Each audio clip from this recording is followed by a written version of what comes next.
প্রিয় দর্শক, নবী হযরত ইব্রাহিমকে যখন আগুনে নিক্ষেপ করা হয় তখন কি সংঘটিত হয়েছিল? কেন তার পিতা স্বহস্তে তাকে আগুনে নিক্ষেপ করলেন? সেই দিন ফেরেশতারা কেন তাকে অগ্নিগহ্বর থেকে রক্ষা করতে চাইলেন এবং সাহায্যের হাত বাড়াতে চেয়েছিলেন? কিন্তু ইব্রাহিম আলাইহিস সালাম কেন ফেরেশতাদের সেই সাহায্য গ্রহণ করলেন না? কেন তাদের ফিরিয়ে দিলেন? অতঃপর আগুন কিভাবে আল্লাহর আদেশে জান্নাতের উদ্যানে রূপান্তরিত হলো? এর পাশাপাশি আমরা আরও জানব ইব্রাহিম আলাইহিস সালাম কেন প্রতিমাগুলো ভেঙেছিলেন এবং ভাঙার পূর্বে তিনি সেগুলোর সাথে কি ধরনের কথা বলেছিলেন। এই সমস্ত বিষয় নিয়ে আমাদের আজকের আয়োজন। চলুন তবে আরম্ভ করা যাক। হযরত ইব্রাহিম আলাইহিস সালাম ছিলেন আল্লাহ রাব্বুল আলামিনের একজন অত্যন্ত সম্মানিত ও মহান নবী। তিনি এই ধরনীতে প্রেরিত হয়েছিলেন মূর্তি পূজাকে নির্মূল করার জন্য এবং মানব জাতিকে শিরকের আধার থেকে মুক্ত করার উদ্দেশ্যে। কিন্তু হযরত ইব্রাহিম আলাইহিস সালামের পরিস্থিতি ছিল বেশ ভিন্ন। যখন তিনি প্রত্যক্ষ করলেন তার পিতা আজর স্বহস্তে মূর্তি নির্মাণ করে তার উপাসনা করছেন এবং কেবল তাই নয়, তিনি তার গৃহকে মূর্তি পূজার এক প্রধান আস্তানায় পরিণত করেছেন, আর পারিপার্শ্বিক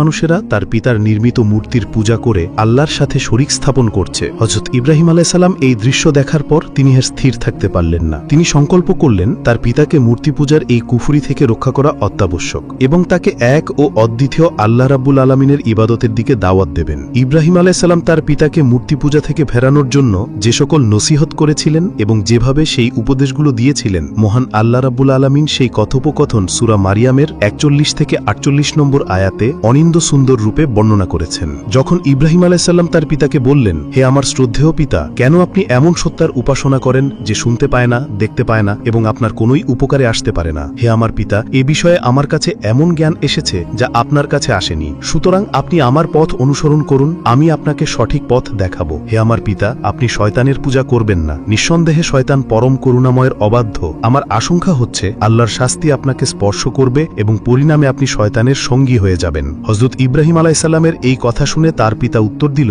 হে ইব্রাহিম, তুমি কি আমার উপাস্যদের থেকে মুখ ফিরিয়ে নিচ্ছ? যদি তুমি এসব কথা বলা বন্ধ না করো তাহলে আমি অবশ্যই তোমাকে পাথর নিক্ষেপ করে চূর্ণ বিচূর্ণ করে ফেলবো। এখনকার মতো তুমি আমার কাছ থেকে দূর হয়ে যাও। হযরত ইব্রাহিম আলাইহিস সালাম তার পিতার কঠোর জবাব শুনে বললেন, আপনার উপর শান্তি বর্ষিত হোক। আমি অচিরেই আমার প্রতিপালকের কাছে আপনার জন্য ক্ষমা চাইব, তিনি আমার প্রতি অত্যন্ত স্নেহশীল। হে আমার পিতা, আমি আপনাকে এবং আল্লাহ ব্যতীত আপনারা যাদেরকে ডাকেন তাদের সকলকে পরিত্যাগ করছি এবং আমি আমার প্রতিপালককেই থাকব। আমি দৃঢ়ভাবে বিশ্বাস করি আমার প্রভুকে ডেকে আমি কখনো নিরাশ হব না। এভাবে হযরত ইব্রাহিম আলাইহিস সালাম তার পিতাকে বহু উপদেশ এবং অনুরোধ জানালেন, কিন্তু তার পিতা মূর্তি পূজা ত্যাগ করতে সম্মত হলেন না। হযরত ইব্রাহিম আলাইহিস সালাম যখন তার পিতার বিষয়ে পুরোপুরি হতাশ হয়ে গেলেন, তখন তিনি তার সম্প্রদায়ের মূর্তি উপাসকদের সঠিক পথে আনার কথা ভাবলেন। এরপর একদিন তিনি তার সম্প্রদায়কে আল্লাহর একত্ববাদের দিকে আহ্বান জানানোর উদ্দেশ্যে এক জায়গায় সমবেত করলেন। হযরত ইব্রাহিম আলাইহিস সালাম তার সম্প্রদায়কে তখন কি বলেছিলেন, আল্লাহ রাব্বুল আলামিন সেই কথাগুলো সূরা শুআরার 69 থেকে 89 নম্বর আয়াতে অত্যন্ত চমৎকারভাবে তুলে ধরেছেন। আল্লাহ বলেন, হযরত ইব্রাহিম আলাইহিস সালাম তার সম্প্রদায় এবং পিতাকে জিজ্ঞেস করলেন, তোমরা কিসের উপাসনা করছো? তারা জবাব দিল, আমরা বিভিন্ন মূর্তির পূজা করি এবং এগুলোর প্রতি নিষ্ঠার সাথে অনুগত থাকি। হযরত ইব্রাহিম আলাইহিস সালাম তখন তাদের প্রশ্ন করলেন, তোমরা যখন এদের ডাকো এরা কি তোমাদের ডাক শোনে, কিংবা এরা কি তোমাদের কোনো লাভ বা ক্ষতি করার ক্ষমতা রাখে? তারা উত্তরে বলল, না, তা পারে না, তবে আমরা আমাদের পূর্বপুরুষদের এমনটি করতে দেখেছি। তখন হযরত ইব্রাহিম আলাইহিস সালাম বললেন, তোমরা ভেবে দেখেছো? জেনে রেখো, তোমরা এবং তোমাদের পূর্বপুরুষরা যাদের পূজা করতে তারা সকলেই আমার শত্রু, একমাত্র বিশ্বজগতের প্রতিপালক আল্লাহ ব্যতীত, যিনি আমাকে সৃষ্টি করেছেন এবং তিনি আমাকে পথ দেখান। তিনি আমাকে আহার এবং পানীয় দান করেন। যখন আমি রোগাক্রান্ত হই তিনিই আমাকে আরোগ্য দান করেন এবং তিনিই আমাকে মৃত্যু দেবেন এবং পুনরায় জীবন দান করবেন। আমি তার কাছেই আশা রাখি যে তিনি বিচার দিবসে আমার সমস্ত ত্রুটি ক্ষমা করে দেবেন। হযরত ইব্রাহিম আলাইহিস সালামের এত বোঝানোর পরেও তার জাতি তাকে উত্তর দিল, তুমি যতই উপদেশ দাও না কেন, আমরা আমাদের বাপদাদার আমলের মূর্তি পূজা কখনো ছাড়ব না। এটা আমাদের অস্তিত্বের সাথে মিশে আছে, তাই তোমার এই বৃথা চেষ্টা থামাও এবং আমাদের নিজেদের মতো থাকতে দাও। হযরত ইব্রাহিম আলাইহিস সালাম তার সম্প্রদায়ের এই জবাব শুনে অত্যন্ত নিরাশ হলেন।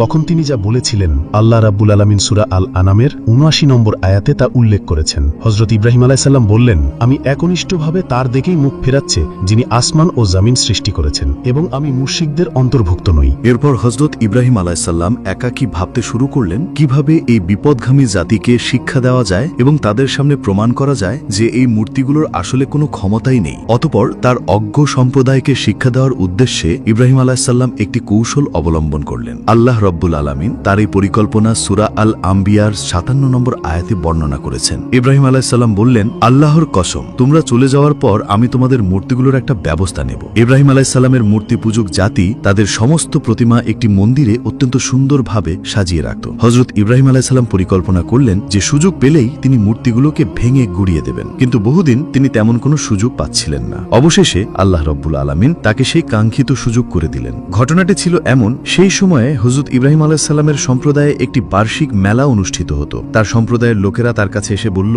হে ইব্রাহিম, তুমিও আমাদের সাথে মেলায় চলো। তাদের এই আহ্বানের জবাবে হযরত ইব্রাহিম আলাইহিসসালাম যা বলেছিলেন তা আল্লাহ সূরা আস-সাফফাতের ৮৮ ও ৯৯ নম্বর আয়াতে বর্ণনা করেছেন। আল্লাহ বলেন, অতঃপর তিনি তারকাদের দিকে একবার তাকালেন এবং বললেন, আমি অসুস্থ। যখন তিনি তার অসুস্থতার কথা জানালেন তখন তার সম্প্রদায়ের লোকেরা তাকে রেখে চলে গেল। অতঃপর যখন তার সম্প্রদায়ের সকল লোক মেলায় চলে গেল তখন হযরত ইব্রাহিম আলাইহিসসালাম হাতে একটি কুঠার নিয়ে সেই মন্দিরে প্রবেশ করলেন। সেখানে ঢুকে তিনি দেখলেন অগণিত মূর্তি সাজানো রয়েছে এবং সেগুলোর সামনে নানান ধরনের খাবার পরিবেশন করা আছে। হযরত ইব্রাহিম আলাইহিসসালাম বিদ্রুপ করে বললেন, ওহে মূর্তিরা, আমি শুনেছি তোমরা নাকি জীবন্ত, তবে তোমাদের সামনে এত সুস্বাদু খাবার থাকতেও তোমরা কেন খাচ্ছ না? খাবারগুলো তো নষ্ট হয়ে যাচ্ছে। কি হলো, তোমরা নড়াচড়াও করছো না কেন? আমি তোমাদের এত কথা বলছি, তার কোনো উত্তরই দিচ্ছ না কেন? যখন তিনি দেখলেন মূর্তিগুলো খাচ্ছেও না, তার কথার জবাবও দিচ্ছে না, তখন তিনি বললেন, আচ্ছা, তাহলে তোমরা আমার কথার জবাব দেবে না? এবার তবে জেনে রাখো, আমি তোমাদের সবাইকে ভেঙে খান খান করে ফেলবো। যদি ক্ষমতা থাকে তবে আমার হাত থেকে নিজেদের বাঁচিয়ে দেখাও। এরপর হযরত ইব্রাহিম আলাইহিসসালাম ছোট ছোট সমস্ত মূর্তি ভেঙে চূর্ণ বিচূর্ণ করে দিলেন। তারপর তিনি তার হাতের কুঠারটি সবচেয়ে বড় মূর্তিটির কাঁধে ঝুলিয়ে রাখলেন এবং সেই মন্দির থেকে প্রস্থান করলেন। ইব্রাহিম আলাইহিসসালামের জাতি যখন মেলা থেকে ফিরে মন্দিরে প্রবেশ করল তখন তারা তাদের উপাস্যদের এই দশা দেখে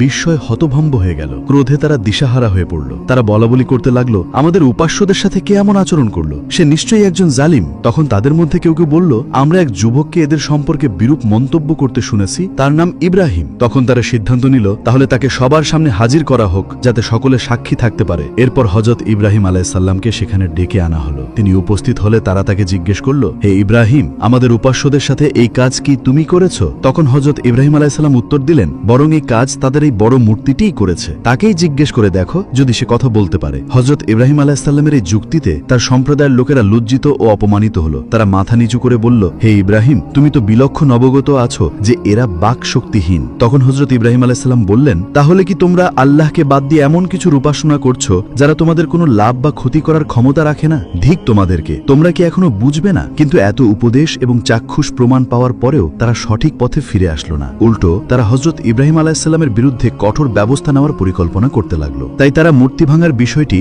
শাসক নমরুদের দরবার পর্যন্ত পৌঁছে দিল। তারা নমরুদের কাছে গিয়ে বলল, মহামান্য শাসক, আমাদের সম্প্রদায়ের ইব্রাহিম নামক এক যুবক আপনার খোদায়িত্বকে অস্বীকার করে এবং আমাদের মন্দিরের সমস্ত প্রতিমা ভেঙে চুরমার করে দিয়েছে। অতএব আপনি এর বিহিত করুন। নমরুদ এই সংবাদ পেয়ে হুকুম দিল, ইব্রাহিমকে আমার সামনে হাজির করো। অতঃপর হযরত ইব্রাহিম আলাইহিসসালামকে নমরুদের সামনে উপস্থিত করা হলো। নমরুদ তাকে প্রশ্ন করল, হে যুবক, আমি শুনেছি তুমি নাকি আমাকে খোদা মানো না, এর কারণ কি? তখন হযরত ইব্রাহিম আলাইহিসসালাম জবাব দিলেন, আমার একমাত্র খোদা হলেন এই মহাবিশ্বের স্রষ্টা, যিনি জীবন ও মরণের একচ্ছত্র অধিপতি। তার এই কথা শুনে নমরুদ বলল, আমিও তো জীবন আর মরণ দিতে পারি। এই বলে নমরুদ একজন নিরপরাধ ব্যক্তিকে হত্যা করল এবং একজন মৃত্যুদণ্ডপ্রাপ্ত আসামিকে মুক্তি দিল। নমরুদের এই কর্মকাণ্ড দেখে হযরত ইব্রাহিম আলাইহিসসালাম তার সামনে আরেকটি অকাট্য যুক্তি তুলে ধরলেন। তিনি বললেন, আমার মহান প্রতিপালক প্রতিদিন সূর্যকে পূর্ব দিক থেকে উদিত করেন। হে নমরুদ, তোমার যদি সেই শক্তি থাকে তাহলে তুমি সূর্যকে পশ্চিম দিক থেকে উদিত করে দেখাও। হযরত ইব্রাহিম আলাইহিসসালামের এই কথা শুনে